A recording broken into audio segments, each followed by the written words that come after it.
Bridging Your Vision, Connecting People and Social Media.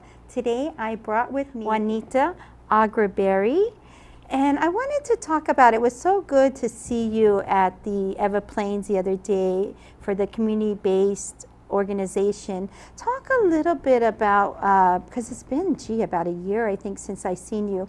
What have you been doing and what brought you out to that event? And thanks for coming. Thank you. I'm so happy to be here. So this Saturday I was at the Eva Beach CBDO Ho'ike Fair in Eva Beach. And it was a community fair to showcase community entrepreneurs and artists and a lot of the programs that the Eva Beach CBDO has been doing. So I was a participant in their Momentum business building program, where it takes entrepreneurs through different aspects of building your business, through marketing and branding and legal structure and accounting and your business plan. And so that was really fun because I got to connect with other entrepreneurs. One of the other programs that they had were the ukulele class, and that was free to students in the Eva Beach Kapolei area. And so it was really great because I got to see my own friends' kids perform and showcase their skills in ukulele, and they had a really great art program and photography program that older kids, teenagers got to participate in. So that was really, really cool just to be a part of this grassroots community fair. And all the vendors were part of the community. And really people fun. That are thriving. And really what I heard and what I felt was it was a way to give you that edge when entrepreneurs, a lot of times they might have the good idea or they're about halfway there, but it sounded like with the work that Christian is doing out there, it helps you to really put everything into a solid platform so that a lot of these people, their entrepreneur business survives, because I think as a small business it's really rough. It's really tough, especially with starting off with either a lean startup or just bootstrapping, no startup, maybe you don't even have any startup costs. The Eva Beach CBDO would help entrepreneurs with their business cards, some of their licensing, and so it just really helps them to get that foot going. And then the other awesome part is having that support network, because it's so rough, it's hard, and a lot of times your family and friends don't understand why you're going into business for yourself. And so all of a sudden now we're creating this partnership and support with each other and say, hey, you can do this and you're not in it alone. And it was really great because it's been a while, and right before when I seen you last time, you were just starting your venture and in a new area with the creation of being an author. How's all that turned out, and how did that come about? That was super exciting, and everything that I do has been through social media. So I do social media branding and web development, and connecting that. Was able to get this book deal, connecting it all together. So I was in this Eva Beach CBDO program, and our trainer was Jennifer Kim. And she gave us access to one of the companies that she is a part of, which is Lisa Nichols from The Secret. And the conference was Speak and Write to Make Millions. So during that time, we were learning, as an Eva Beach CBDO, we had the access to learn about writing and becoming an author. And I was able to connect with women on Twitter who were part of this online conference. And that's how I was able to ask about this book and ask more questions and ask if I could be a part of the book. And so when I met you, that's right when I had got the book deal, and I had a week to turn the chapter around and write everything. And now it's really awesome because in the first 2 hours of launching the book, it became an Amazon bestseller for women in business. And Ariana Huffington had also come out with her book that day, and we were #1. So that was super cool. It's when you have a team of women, because there's 16 women who wrote chapters about their businesses and their struggles as mom entrepreneurs. And so when you all come together collectively, you're so much more powerful than if you're just one person. And that's what I really loved, and why we were able to be so successful on our opening day. And that's not only one of your successes. I was so surprised when you talk about Twitter. You have one of the biggest followings of anyone around, especially here on the islands. Talk a little bit about how did you nurture and how did you build that? And give us the number, because it's up since I talked to you last. Yes, it's 48. Today, this morning, I was jumped out of bed, looked, and I saw that was 48,000 followers. I was jumping up and down, so excited, because a year ago, I had only 1,000 followers, and I had been on Twitter for 3 years already, and hovering between 650 and 1,000. And I love being on Twitter. I have so much fun being on Twitter, so I couldn't understand how come I wasn't gaining followers or connecting or be able to spread my reach.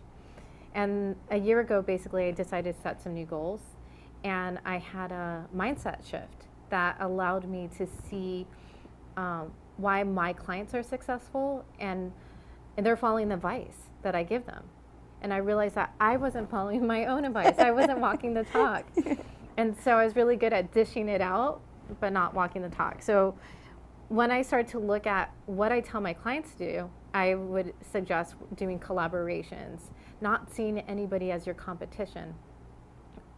But for myself, I saw everybody as my competition. If you're a graphic designer, web developer, social media influencer, anything that I like to do, I saw as my competition.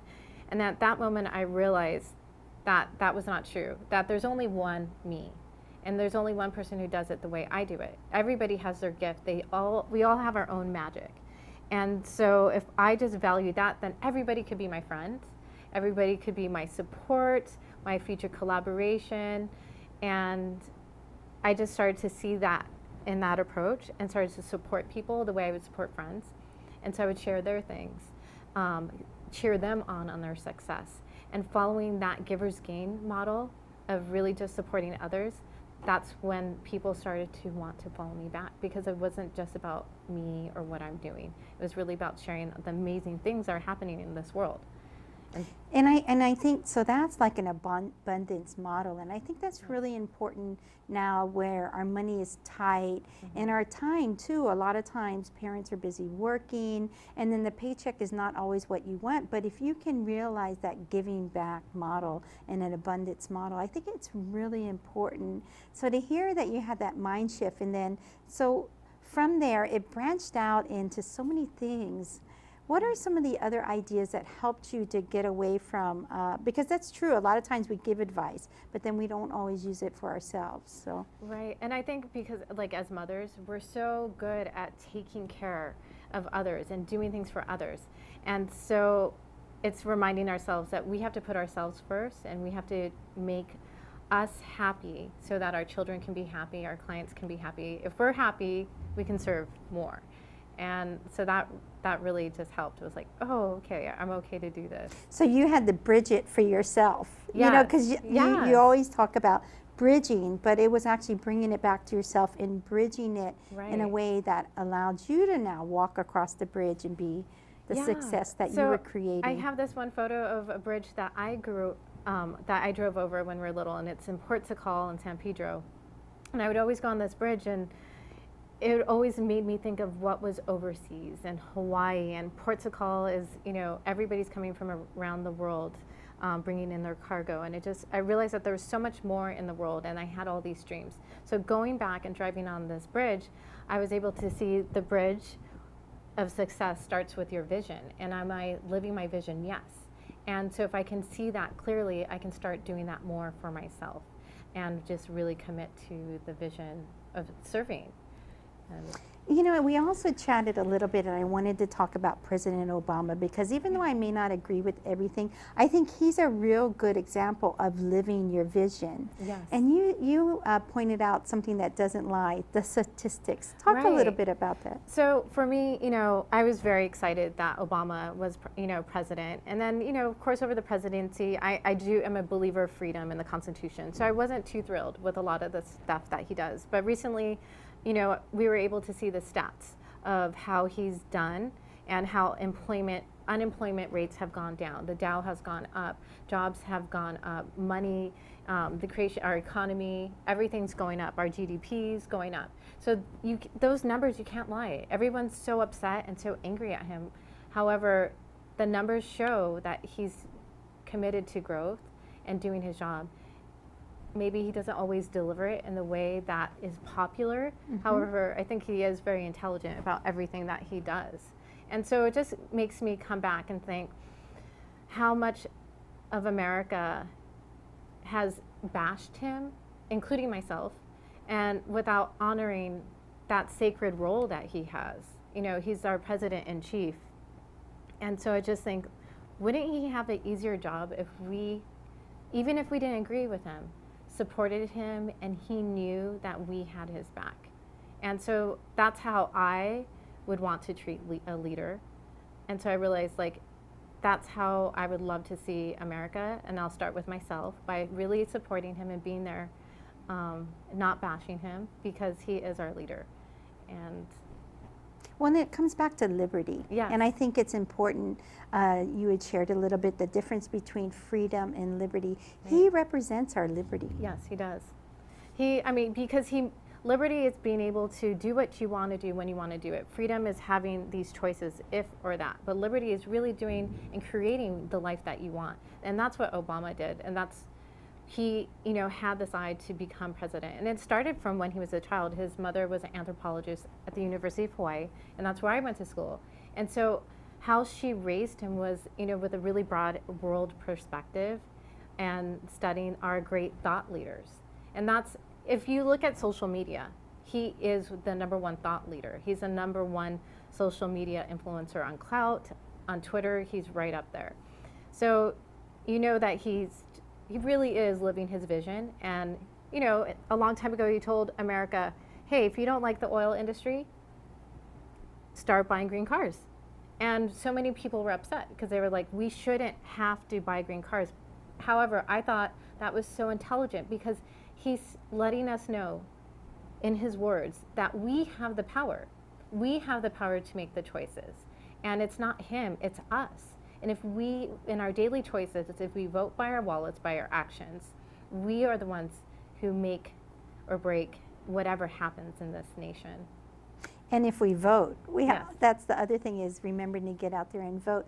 And he's really built a brand. So talk a little bit about your work and how you help people do branding. Yeah, so when I talk about branding, it's a different perspective, because basically every impression, every click, every photo that you put online is you branding yourself, which is so amazing, because I can be cooking dinner for my family, and because that's part of my brand of who I am as a mom entrepreneur, I don't have to feel guilty, because a lot of moms, we feel guilty when we're not working or when we're not with our kids. So if I'm releasing a photo of me, of the dinner that I made for my family, that's me branding myself. And I can pat myself on the back because I did what I was supposed to do that day.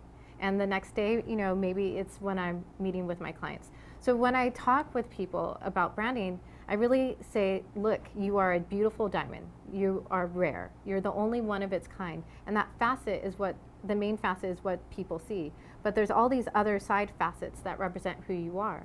So it may be sustainable living, it may be the ocean, it may be your children. Whatever are your highest values that you care about, that you spend your time doing, incorporate that into your brand, and you won't have a hard time branding yourself. And so Obama has done that. He's done a really It's great inclusive, job. his family, his kids, Yeah. and his work. Yes. It's all there. I mean, I think the White House is an excellent role of branding, because not only does it allow him to be in the limelight, but his wife, and then Right. she gets to share what her likes are, which is Right. food and cooking. And she's so awesome, because her values are supporting the farmers market. And so he created a space where she is a part of his brand and her values, which is supporting local farmers who really take care of us. She gives them an outlet to be able to do that. I think that's awesome. I think one of the things that she also implemented and had happen was that you can accept EBT at the farmers market. So it makes it available to people who are on the lower economic end, and they can have fresh food and organic food and support the local economy also. Now, shift, how do we take the branding and how do we turn it into creating, because like for me, I get real lost when trying to create a web page. It's Right. like, it just seems overwhelming. And sometimes I almost want to put too much in there. So how do you sort of take some of what you have and make a snappy website? Right. So what I think the clearest thing is really like you break down a website and it always has a homepage. It has an about page, it has a contact, and it has the blog, it has all these things. But really that doesn't always work for all of us, and so we end up having these empty pages. So what I would say is have your homepage with a little bit about what you do, have your about page because everyone wants to know who you're about. And then everything else, if you don't have time for it, don't have a blog. If you don't have time for a blog, don't feel like you have to have a blog, and let yourself go of that pressure. You can do your updates through Instagram, through Facebook, LinkedIn. You can share your knowledge. Well, I have to admit, I don't have LinkedIn and Instagram, so but I do. Yeah, okay. You just pick one. Okay. And that's how, because everything gets picked up on Google. So I would just pick one or two things that you're committed to that you're going to spend 15 minutes a day on. And that's it, just 15 minutes.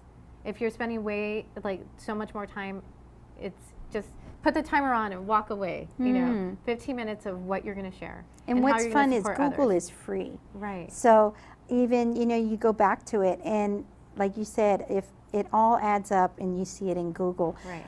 Where are we behind on using social media? As humanity, as a race, or in Hawaii? Both in Hawaii and... Well, I'd like to talk about humanity as a race first. So where I see as social media and Google will transcend time and space. So in Alexandria, and one of the oldest libraries in the world, they actually take a hard drive, back up the website every 3 days. So they're storing all of our information, everything that we put out there. Same thing with Google. Google's also sharing, saving all that information. So what we're not seeing and what we're behind is that in the future archaeologists are going to be data miners, and they're going to be finding out, what did Tina think on this topic? Did she like this person? And they're going to be able to dig back. So they'll be able to see that every like, every click, every impression of what you did, they'll be able to take the data of who you were. So where I think we are falling behind is not recognizing that and embracing and being proactive that we get to write our history. How exciting is that? We all count. We're all equals. And if we can just get on a computer, we can share our stories, our beliefs, our thoughts, and that will go through time and space. I think it's a really interesting perspective because I always said, we don't have to go to the bank for time. We don't have to go to the bank for our ideas. We have that already. Right. So a lot of time is first acknowledging your human potential and seeing that, don't wait, just start dabbling, start doing, start learning. What's some of the tips you would give someone that, this seems like I want to start to brand myself, I want to start to get my ideas out there. How should I do it? What's the easiest? Well, I think the easiest way is to write about what you talk about. So what are you talking about when you're at a party? Like, are you talking about politics? Are you talking about eating healthier? Are you talking about sustainable living?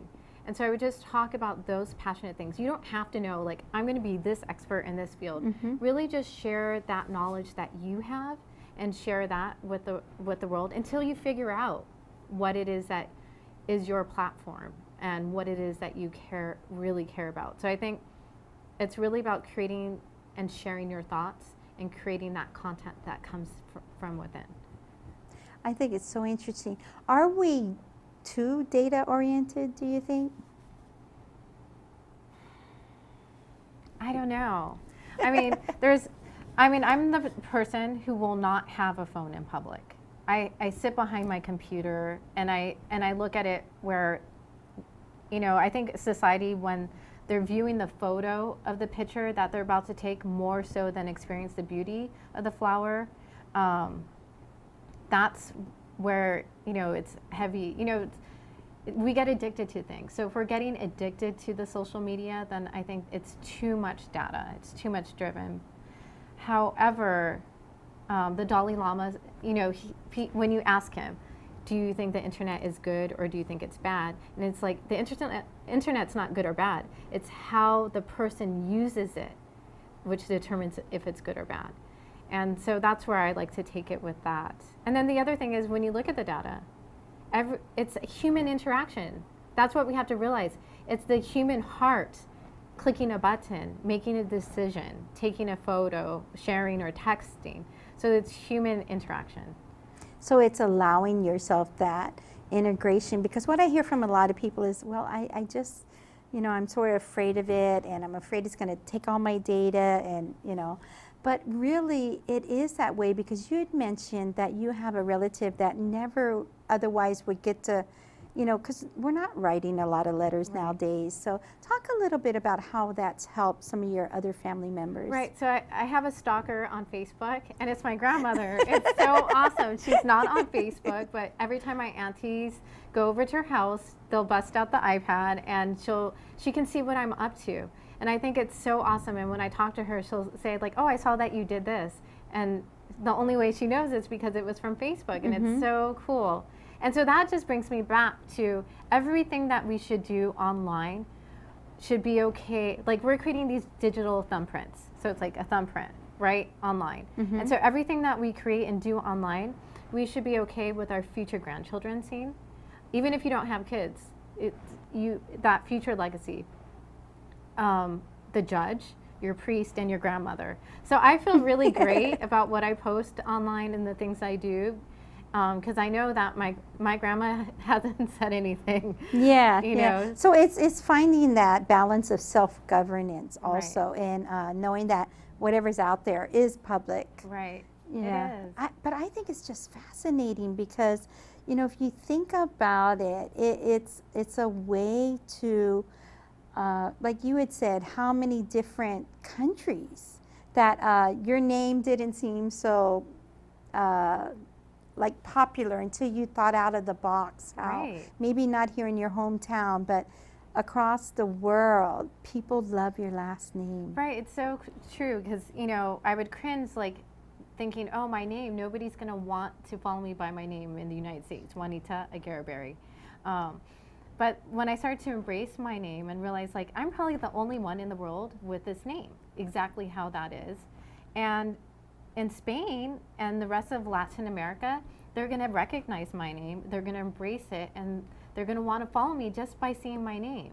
And so once I started looking at the picture globally, I realized, and that was when I had that mind shift set. I mean, when I shifted my mindset. And I was able to start getting these followers from all over the world because they liked my name. And they would say, hey, you're one of us. And we like hugs and kisses in Spanish. So that was really, really cool.